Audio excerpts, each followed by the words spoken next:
Hello, আপনি আমাকে চিনবেন না। আমি কিডন্যাপার। আমি আপনার ছেলে কিডন্যাপ করছি। আচ্ছা, যদি ছেলের প্রাণ বাঁচানোর ইচ্ছা থাকে তাহলে দ্রুত 20 লাখ টাকা নিয়ে এসে আপনার ছেলে ফেরত নিয়ে যান। দূর বেটা, আমার নারী ছেলের অত দাম হয় নাকি? হ্যাঁ, আপনার ছেলের নাম জনি না? হ হ, নামের শেষে সিনসও আছে। জনি সিনস না তো, জনি রহমান। হ, তাহলে ঠিকই আছে, ওটাই আমার ছেলে। আর তাহলে আপনি ছেলের ফেরত নেবেন না? লে, ওর তো ইচ্ছে নাই, তা পাঠা দেন। তাহলে টাকা দেন। কে? আমি টাকা দিব কে? আরে আপনার ছেলেকে আমি কিডন্যাপ করছি না? করছেন কে কিডন্যাপ? আমি কি কিডন্যাপ করবার করছি নাকি? আরে পয়সার জন্যই তো কিডন্যাপ করছি। আরে পয়সা দিলে দেন, নাহলে আপনার ছেলে কিন্তু মারে হালাবো।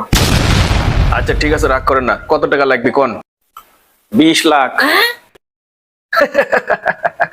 আমার ছেলের চেহারা দেখছেন? ওটা কি আপনার 20 লাখ টাকার চেহারা মনে হচ্ছে? কি? আরে এত টাকা চান কে? আপনি কিডন্যাপার না ডাকাত? কে? আরে না, এর আগে একজন কিডন্যাপ করছিল, 150 টাকাতে ফেরত লেয়াচ্ছেন। কত দিবেন আপনি কোন? শোনেন, কোনো দামাদামি করার দরকার নাই। আপনার কথাও থাক, আমার কথাও থাক। সরাসরি 200 টাকা দিব। তা আবার বাইরে থেকে শোনা লাগবে। ঘুরবাল। গাল দেবেন না, গাল দেবেন না করছে। গাল দিলে কিন্তু ছেলে ফেরত নিব না।